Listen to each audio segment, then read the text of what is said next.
Hey guys, welcome back to Middle Class Reaction. So today we're going to take a look at Thomas Massie's speech on the USS Liberty. It was honestly fantastic, and yeah, I don't have much more to say about that. So we're just going to get right into it, all right? We now recognize the gentleman from Kentucky, Mr. Massie, for 5 minutes.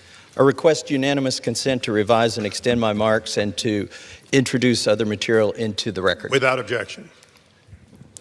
Mr. Speaker, it's my great honor, maybe one of the biggest honors of my lifetime, to stand here on the floor and do something that's 59 years overdue, to recognize the survivors and those who gave their lives on the USS Liberty 59 years ago today, when they were viciously attacked by IDF jets and also after that by torpedo boats. I'm going to tell you a little bit of their story. And there, by the way, there's at least a dozen of them here today with us. I just met with them in my office, and they related this story to me. You know, it was a clear day. The USS Liberty was one of the most technologically sophisticated ships in the Navy, but it was virtually unarmed, and it was sent to observe the six-day war going on in the Middle East between Israel and its neighbors. It arrived on June 7th. And the weather was clear. The planes came out to meet them, to investigate. And then on the next day, on June 8th, they started the day. The visibility was unlimited. The American flag was flying proudly on the USS Liberty. More planes came from Israel to surveil the boat, the ship.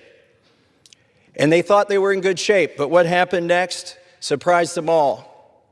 French Mirage jets showed up, and for 25 minutes strafed and attacked the USS Liberty. They shot rockets. They shot 30-millimeter cannons into the hull and into the ship. They even dropped napalm on the bridge of the ship. This was an effort to kill everybody on board. There was no intention of taking prisoners. After the 25 grueling minutes of attack on this virtually unarmed ship, and they thought things were over and they could recover, the torpedo boats showed up, 3 torpedo boats. They launched 4 torpedoes. One of them hit the hull of the USS Liberty and killed 25 people instantly. It blew a 40-foot by 40-foot hole in the side of this ship. They were intent on sinking it, but they were also intent on not having a single survivor. According to eyewitness accounts, the Israelis machine gunned the lifeboats that they put down. They machine gunned the firefighters who were on the deck. They were bringing the wounded and the dead to the mess hall to triage them. They had one doctor who was trying to help them all, put a few stitches in. It was harrowing, and it's amazing. If not for that crew, that boat would have sunk that day. But it still wasn't over. Helicopters showed up, combat helicopters. And the USS Liberty, even though their signals were being jammed by the Israelis, got a signal out.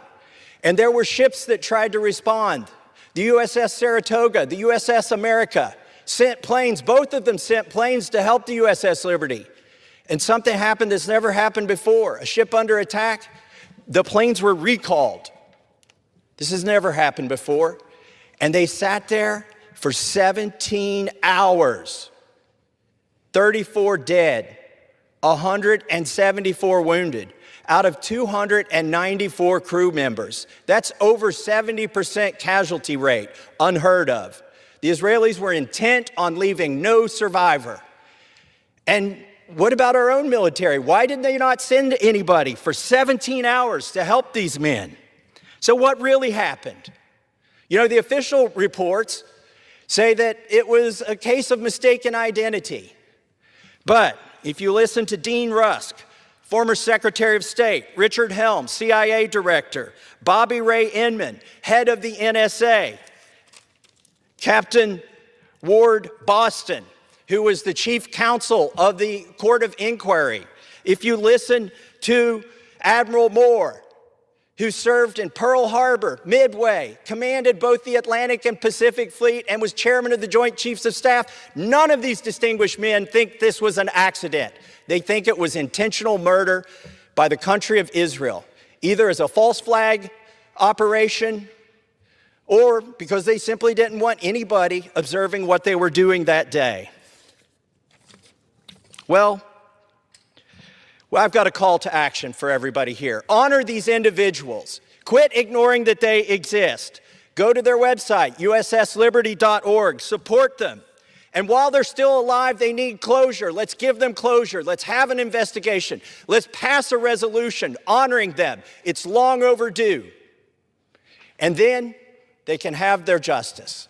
With that, I yield back. And I ask unanimous consent to enter into the record a declaration of Ward Boston declaring that the only official court of inquiry was invalid. Without objection, so ordered. I yield back. The gentleman yields back. The chair now.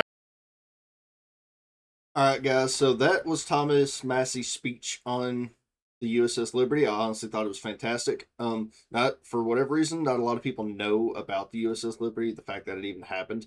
So the fact that he did that with as much detail as he put into it in 5 minutes, I thought was fantastic. It's pretty, it's not really an argument that the Israelis purposely did it. I mean, it's not a mistake that gets made, you know? Like, you don't accidentally see you don't see an American flag flying on a battleship and go, oh, oopsie, we just, tried to sink you. So my thoughts on Israel are what they are. It's not really a secret. I think they're a terrorist country and a terrorist organization, but I guess that's beside the point. Hope y'all enjoyed this video. Like, share, subscribe, do everything y'all know you're supposed to, and I'll catch y'all on the next one.